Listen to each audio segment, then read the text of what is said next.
ఎప్పుడైనా అంటే ఇది జెన్యున్గా చెప్పు సమీర్, నేను అంటే ఎప్పుడైనా ఏ సిచ్యువేషన్లో ఒక వైఫ్గా తను ఎప్పుడైనా రిగ్రెట్ ఫీల్ అయిందా సమీర్ పెళ్లి విషయంలో? ఎందుకు చేసుకున్నానా? యా, నాకు తెలిసి రోజుకి ఒకసారి ఫీల్ అవుతుంటుంది. సీరియస్లీ? రోజుకి ఒకసారి ఫీల్ అవుతుంటుంది, చెప్పదు కానీ బయటికి చెప్పదు కానీ రోజుకి ఒకసారి ఫీల్ అవుతుండే. ఎలా అనిపించింది ఆ విషయం? అలా ఎందుకు అనిపించింది? వేరియస్ రీజన్స్ అంటే కరెక్ట్గా ఎందుకు చేసుకున్నాను రా బాబు అని ఫీల్ అవ్వడం, లేకపోతే ఇంకొక దగ్గరికి వెళ్ళి ఉంటే ఇంకొంచెం బెటర్గా ఉండేదేమో అని ఉంటుంది కదా చిన్న ఫీలింగ్. బట్ నీకు లవ్ విషయంలో మాత్రం ఎటువంటి నా సైడ్ నుంచి ఎటువంటి దోకా ఉండదు. The way I love her, I keep on loving her. మా ఉన్న అండర్స్టాండింగ్ కానీ అది కానీ never, she's very very happy, very very. అంటే చాలా విషయాల్లో నన్ను అడుగుతుంటుంది ఏం చేద్దాం ఎలా చేద్దాం అని, చాలా విషయాల్లో అడుగుతుంటుంది తను. షీఈస్ అ బెటర్ ప్లానర్ నాకన్నా, మచ్ బెటర్ ప్లానర్. తను నాకన్నా బాగా చదువుకుంది ఇన్ ఆల్ ద ఆస్పెక్ట్స్. నాకు తెలిసి తనకి నాకు అయితే ఏంటంటే కొన్ని విషయాలు ఒక కామన్ సెన్స్ తోటి ఆలోచించే కొన్ని విషయాలు మాత్రమే నేను చెప్తుంటాను తప్ప మిగిలినవన్నీ తనే. తనేంటి జాబ్ చేస్తుంటారా ఏంటి? She's working. ఓకే, ఏంటి సాఫ్ట్వేర్? సాఫ్ట్వేర్ మొన్నటి వరకు డెలాయిట్లో వర్క్ చేసింది, ఇప్పుడు ఇంకొక ఫర్మ్లో రీసెంట్గా జాయిన్ అయింది. ఓకే ఓకే, ఫ్యామిలీ టాపిక్ వచ్చాయి కాబట్టి ఫ్యామిలీ టాపిక్ ఫినిష్ చేద్దాం ఫస్ట్. మామూలుగా సమీర్కి పెళ్ళయిన తర్వాత ఉండే అఫేర్స్ మీద అభిప్రాయం ఏంటి? అఫేర్సా? పెళ్ళైన తర్వాత ఉండే అఫేర్స్ మీద అంటే ఇప్పుడు సుప్రీంకోర్టు లీగల్ చేసినట్టు. ఓకే, ఇంకా హ్యాపీయా సమీర్?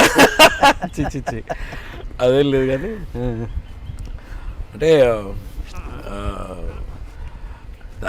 అఫేర్స్ పెళ్ళైన తర్వాత అఫేర్స్ మీద నాకు పెద్దగా అభిప్రాయం లేదు. బికాజ్ ఉండకూడదు, జనరల్లీ అయితే ఉండకూడదు. సీరియస్లీ సమీర్ అంటున్నాడు? నిజంగానే అఫేర్స్ ఇప్పుడు మా మిస్సెస్కి కూడా తెలుసు నేను అఫేర్స్ అవి మెయింటైన్ చేయను. గర్ల్ ఫ్రెండ్స్ ఉంటారని తెలుసు.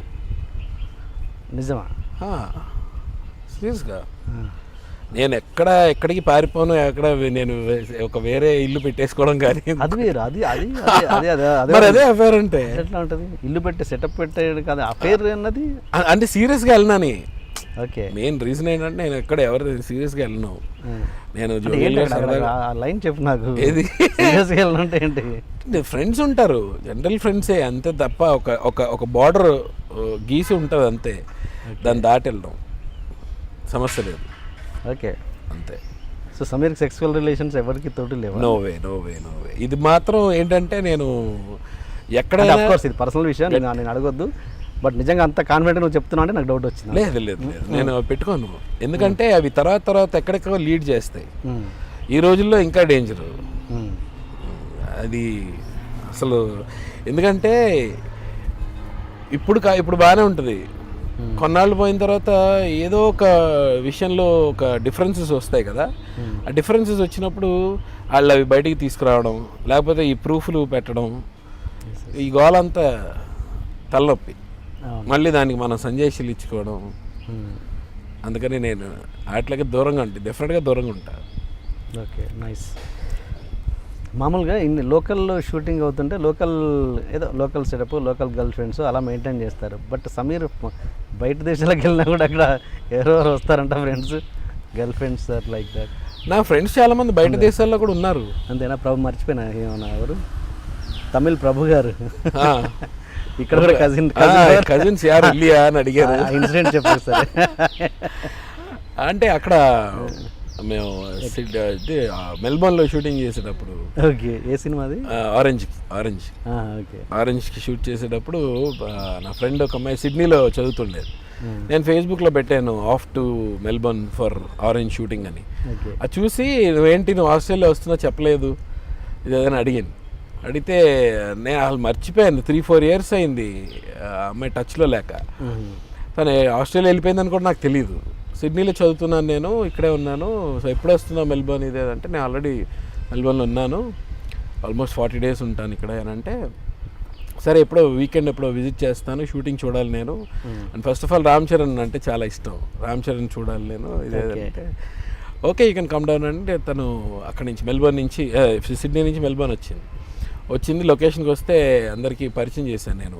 పరిచయం చేసి ఏమని పరిచయం చేస్తాం, ఫ్రెండ్ అంటే అక్కడ మోసేస్తారు అందరూ, ప్రభు గారే ఫస్ట్ మోసేస్తారు అని నేను కజిన్ అని చెప్పాను. కజిన్ అండి, ఓ నల్లారికి అమ్మా, ఓకే వెరీ గుడ్, ఎన్న పండుగ ఎన్న పడికిరింగ అదే అన్నీ అడిగి మామూలుగా.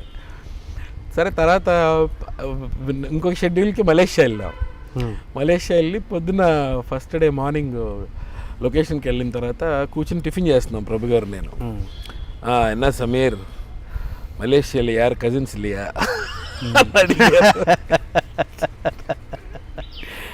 ఎందుకు కజిన్స్ ఇలా మెల్బోర్న్లో కజిన్స్ వందరికంగలే అంటే నాకు అమ్మ బాబోయ్ ఇది వాళ్ళ దగ్గర మనం ఎంత వాళ్ళు చూసిన దాని దగ్గర అనుకున్న తర్వాత ఎలాగో సర్దే మెల్లగా, లేదన్న ఫ్రెండ్ సారీ కజిన్ అని చెప్పానని చెప్పి it's okay no problem. But still నేను ఇప్పటికీ నమ్మట్లేదు సమీర్కు ఎలాంటి అఫేర్స్ లేవంటే. బట్ నువ్వు నాకు ఒకటి చెప్పిన నేను, నాకు అట్నుంచి వచ్చాయి, నీకెందుకు ఓపెన్గా చెప్తాను, అట్నుంచి ఏవో ప్రపోజల్స్ వస్తాయి. ఓకే, వస్తాయి అంతవరకు వస్తుంటాయి అంతే.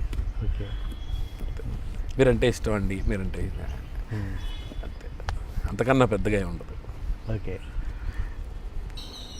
అట్లీస్ట్ అసెట్స్ అలాంటివి ఉన్నాయా? లేవు, అసెట్స్ కూడా లేవు.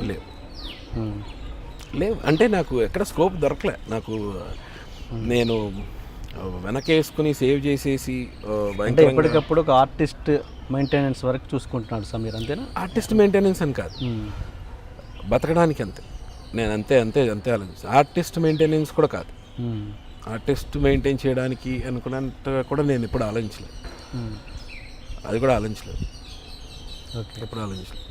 కాకపోతే నాకు ఇప్పుడు ఎవరికైనా ఎంతటి వాళ్ళకైనా